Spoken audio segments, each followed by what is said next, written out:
இதுதான் கடைசி வீடியோ தமிழ்நாட்டுக்கு. கர்நாடகா உங்களுக்கு தெரியப்படுத்துவாங்க.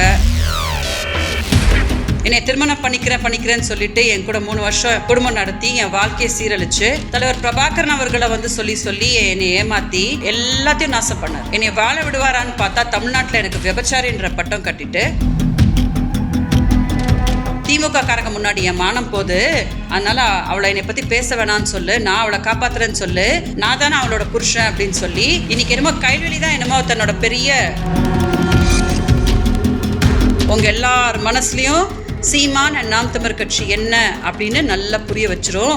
அந்த மாதிரி ஒருத்த தமிழ்நாட்டுக்கு வேணுமா வேண்டாமா அப்படின்னு நீங்களே February 29 நான் ஒரு வீடியோ போட்டு ஒரு விண்ணப்பத்தை முன் வச்சேன். சீமான் அவர்களை தயவு செஞ்சு என்கிட்ட பேச சொல்லுங்க அப்படின்னு நான் கேட்டிருந்தேன். இன்னைக்கு March 5 ஒரு பொண்ணு மொட்டை மாடியில் போய் எவ்வளோ ஒரு மன அழுத்தம் ஆயிருந்தா அந்த மாதிரி ஒரு வீடியோ போட்டிருப்பா இல்லையா? ஆனால் ஒரு பொண்ணு அந்த மாதிரி போடும்போது கூட பரவாயில்ல சாவட்டும் அப்படின்னு சொல்லி ஒருத்தன் விடுறான் அப்படின்னா, நான் இன்னைக்கு தமிழ்நாட்டில் எல்லாருக்கும் சொல்லிக்கிறேன். ஓகே, 2008 எங்கள் அக்காவோட பிரச்சனைக்காக தான் நாங்கள் சீமான்கிட்ட போனது. அப்போ சீமானுக்கு திருமணம் ஆயிருக்கல. என்னை திருமணம் பண்ணிக்கிறேன்னு சொல்லிட்டு என் கூட 3 வருஷம் குடும்பம் நடத்தி என் வாழ்க்கையை சீரழிச்சு ரகசியமா எனக்கோட திருமணமும் பண்ணி அது வெளியில சொல்லாம தலைவர் பிரபாகரன் அவர்களை சொல்லி என்னை ஏமாத்தி எல்லாத்தையும் நாசம் பண்ணார். அதுக்கப்புறம் இவருக்கு ஏதோ பிரச்சனை அப்படின்னு சொல்லிட்டு என்னை அப்படியே நடு ரோட்ல விட்டுட்டு போனாரு.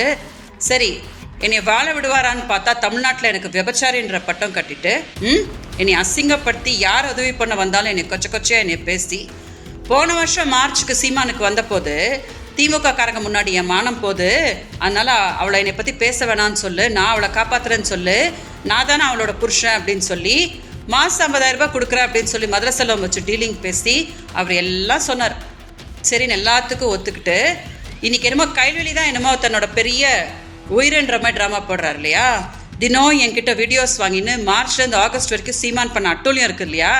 அது 1-2 கிடையாது. அதனால தான் நான் கதறிட்டு கம்ப்ளைண்ட் கொடுத்தேன். இப்போது கர்நாடகாவில் என்னால் வாழ முடியல அப்படின்னு நான் சொன்னால் கூட பரவாயில்ல நீ கர்நாடகாவில் சாவு அப்படின்னு விடுறாருன்னா அடுத்ததான் அதுதான் நடக்க போகுது. ஓகே, இதுதான் கடைசி வீடியோ தமிழ்நாட்டுக்கு. இன்னும் 2 நாள் கழிச்சு கர்நாடகா உங்களுக்கு தெரியப்படுத்துவாங்க. கர்நாடகாவுக்கு எல்லாம் விளக்கிட்டு ஜக்கேஷ் என்ற நடிகர் கூடலாம் என்னை சேர்த்து வச்சு பேசி என்னை ரொம்ப கொச்சப்படுத்தி ரொம்ப மன அழுத்தம் கொடுத்து கர்நாடகாவில் பிறந்தன்றதுக்காக என்னை ரொம்ப டார்ச்சர் பண்ணி அமிச்சாரு. அதனால தான் நான் இந்த முடிவு எடுத்திருக்கேன் அப்படின்னு சொல்லிட்டு நான் அந்த நியூஸ் அஃபிஷியலாக அவங்களுக்கு கர்நாடகா கொடுப்பாங்க. கர்நாடகாவிலேருந்து சீமானுக்கு அப்புறம் அழைப்பு வரும், என்னன்னு ஆன்சர் கொடுக்க சொல்லி கொடுக்க சொல்லுங்க. ஓகே, இதான் கடைசி வீடியோ. தமிழ்நாடு மீடியாவுக்கு தமிழ்நாடு மக்களுக்கு எல்லாருக்கும் சொல்லிக்கிறேன். ஓகே, உங்கள் எல்லார் மனசுலையும் சீமான் நாம் தமிழர் கட்சி என்ன அப்படின்னு நல்லா புரிய வச்சிரும்.